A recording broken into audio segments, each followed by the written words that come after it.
Dear students, आज हम शुरू करने वाले हैं एप्लीकेशन ऑफ डेरिवेटिव में derivative as rate of measure इस टॉपिक को।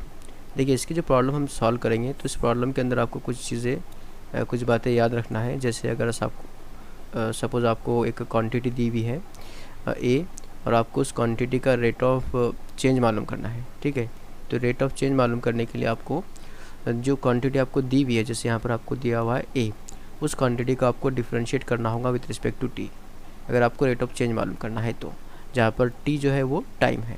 अगर आपको रेट ऑफ चेंज की बजाय rate of suppose rate of increase पूछा गया, rate of increase of A, तो उसके लिए भी आपको दी हुई क्वांटिटी को विथ रिस्पेक्ट टू टाइम ही डिफरेंशिएट करना है। अगर आपको रेट ऑफ इंक्रीज़ की बजाय रेट ऑफ डिक्रीज़ पूछा जाए, ठीक है, या फिर आपको मालूम करना हो रेट ऑफ डिक्रीज़, तो उसके लिए भी आपको दी हुई क्वांटिटी को डिफरेंशिएट करना होगा विथ रिस्पेक्ट टू टी। ठीक है, यानी आपको सपोज़ यहाँ पर अगर आपको दिया हुआ है एक्स, ठीक है, आपको यहाँ पर एक्स दिया हुआ है और आपको मालूम करना है rate of change of X, तो rate of change of X जो होगा वो होगा D X by D T. अगर आपको मालूम करना है suppose rate of increase of V, तो rate of increase of V जो होगा वो होगा D V by D T.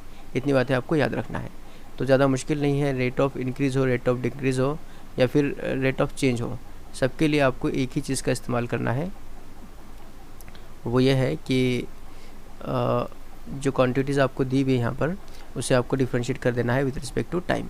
देखिए, जैसे आपको यहाँ पर डिस्प्लेसमेंट दिया हुआ है एस और आपको मालूम करना है rate of change of displacement, तो rate of change of displacement जो होगा वो होगा D S by D T, यानी कि वेलोसिटी।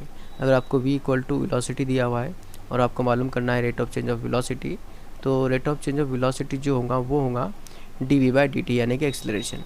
अगर आपको दिया हुआ है acceleration A equal to acceleration और आपको मालूम करना है rate of change of acceleration, तो rate of change of acceleration जो होगा वो होगा D A by D T, यानी कि जर्क। तो ज़्यादा मुश्किल नहीं है, आपको सिर्फ इतना ही करना है कि जो क्वांटिटीज़ आपको दी हुई है उसका रेट ऑफ चेंज मालूम करने के लिए उससे डिफरेंशिएट कर देना है विथ रिस्पेक्ट टू टी।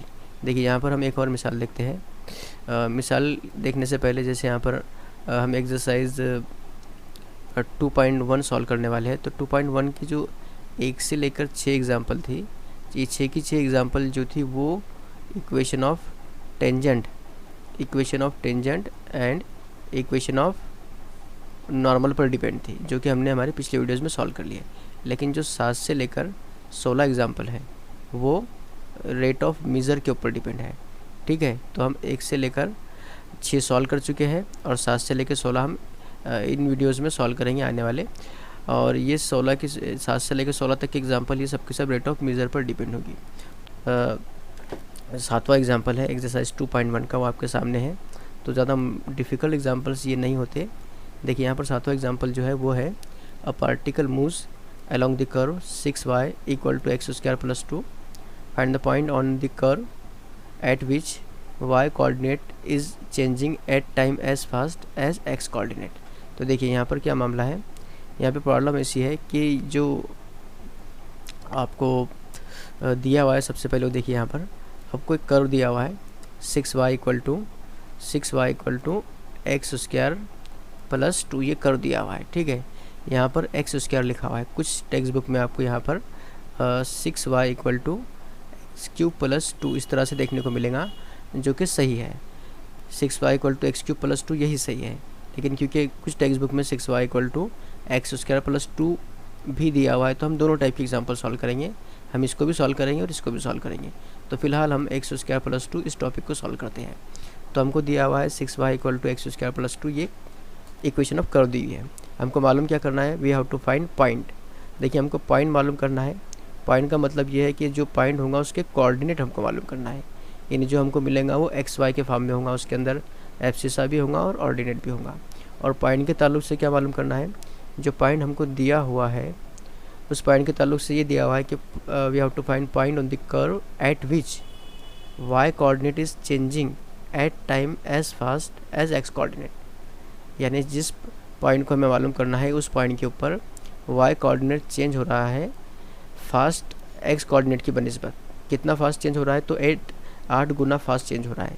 ये सब कुछ दिया हुआ है। सबसे पहले हम जो कुछ दिया हुआ है उसे लिख लेते हैं। जैसे कि सॉल्यूशन में क्या दिया हुआ है हमको, लेट हम फर्ज करते हैं कि x1 y1 ये रिक्वायर्ड पॉइंट है हमारा, जो हमको मालूम करना है ये पॉइंट कर्व के ऊपर है, ये हमने यहाँ पर कंसीडर कर लिया।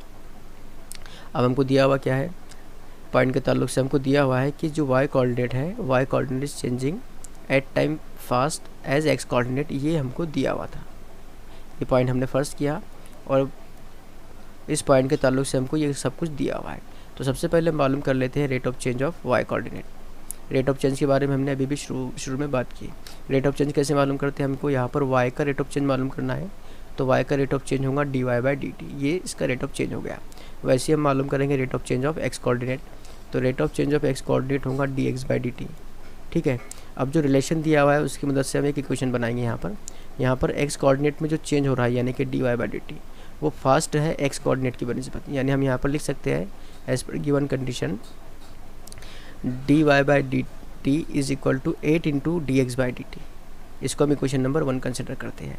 ये हमने कहाँ से हासिल किया, जो कंडीशन हमको दी हुई थी उस कंडीशन का इस्तेमाल करके हमने इक्वेशन नंबर 1 हासिल की। अब देखिए हमको दिया हुआ क्या है, हमको यहाँ पर इक्वेशन ऑफ कर्व दी हुई है 6y इक्वल टू x²+2। इसको हम डिफ्रेंशिएट करेंगे विथ रिस्पेक्ट टू t, क्योंकि हमको यहाँ पर dy/dt की वैल्यू दी हुई है, इसलिए हम इसे with respect to t differentiate करेंगे। क्या मिलेगा, d/dt 6y equal to d/dt x²+2।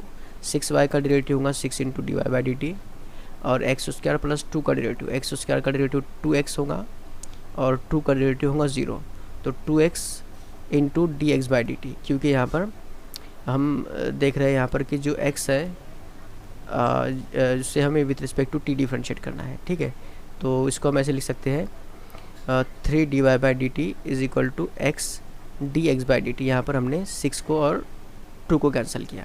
ठीक है, तो देखिए by question number 1 at point x1 y1, यहाँ पर इक्वेशन नंबर 1 जो हमको दी हुई है, यहाँ पर हम dy/dt की जगह पर पुट कर देंगे 8 इंटू dx/dt, यानी 3 into bracket 8 dx/dt equal to x dx/dt। इस तरह से हमको मिलेगा, यानी कि 8 इंटू 3 ये होगा 24 dx/dt। ठीक है, is equal to x dx/dt at point x1 y1। यहाँ पर हम dx को और dx को कैंसिल कर सकते हैं, तो यहाँ पर हमको मिलेगा 24 equal to x at point x1 y1, यानी कि x1 की वैल्यू हमको यहाँ पर 24 मिल गई। अब यहाँ पर कर्व की जो इक्वेशन हो क्या दी हुई है, कर्व की इक्वेशन है 6y इक्वल टू x²+2, यानी यहाँ पर अगर मैं x1 y1 की वैल्यू पुट करूँ तो मुझे मिलेगा 6y1 equal to x1²+2। x1 की वैल्यू 24 है तो 6y1 इक्वल टू 24² + 2।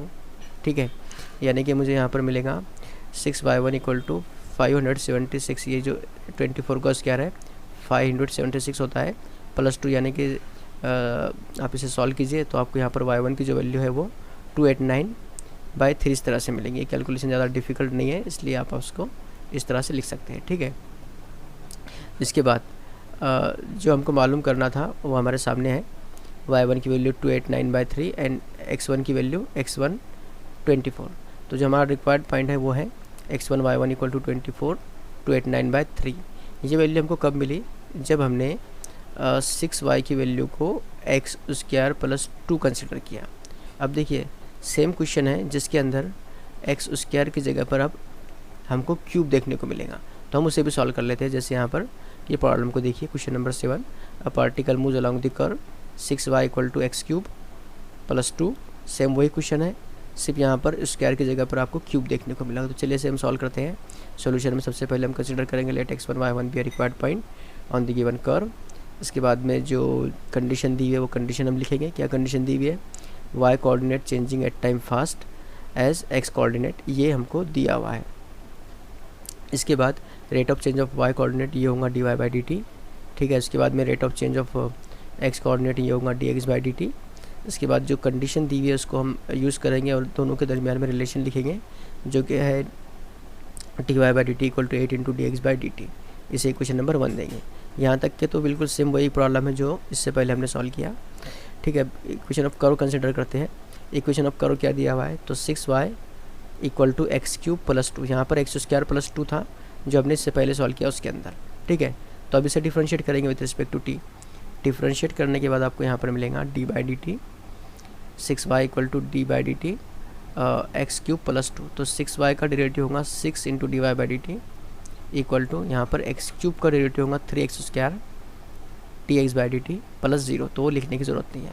यहाँ पर हम 6 और 3 को कैंसिल करेंगे तो 2 d Y by D t equal to x square D x by D T इस तरह से आपको मिलेगा। अब यहाँ हम इक्वेशन नंबर 1 का इस्तेमाल करते हैं। इक्वेशन नंबर 1 क्या कहती है कि D Y by D T की value 8 into D x by D T के बराबर है। तो यहाँ पर हम D Y by D T की जगह पे 8 D x by D T put कर देंगे, X square D x by D T इस तरह से आपको यहाँ पे मिलेगा 8.x1y1। अब अगले स्टेप में आप 2 into 8 16 d x by D t equal to x square D x by D T इस तरह से मिलेगा, जहाँ पर हम डी एक्स कैंसिल कर सकते हैं, यानी हमको एक्स स्क्वायर इक्वल टू 16 मिलेगा। तो एक्स स्क्वायर इक्वल टू 16 का मतलब यह है कि एक्स की वैल्यू हमको यहाँ पर प्लस माइनस 4 मिलेंगे। ठीक है, एक्स की वैल्यू या फिर x1 की वैल्यू।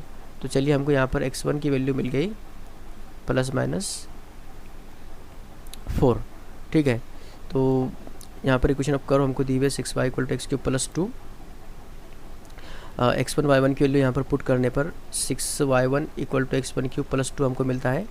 अब x1 की वैल्यू यहाँ पर प्लस माइनस 4 है, यानी कि 2 वैल्यूज़ हैं।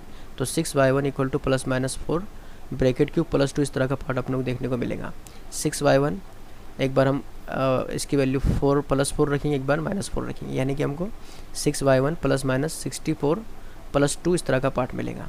तो देखिए जब हम x की वैल्यू यहाँ पर x इक्वल टू प्लस 4 रखेंगे और x इक्वल टू माइनस 4 रखेंगे तो हमको यहाँ पर मिलेगा 6y1 इक्वल टू 66, यानी कि यहाँ पर ये प्लस 64 प्लस 2 66 होगा।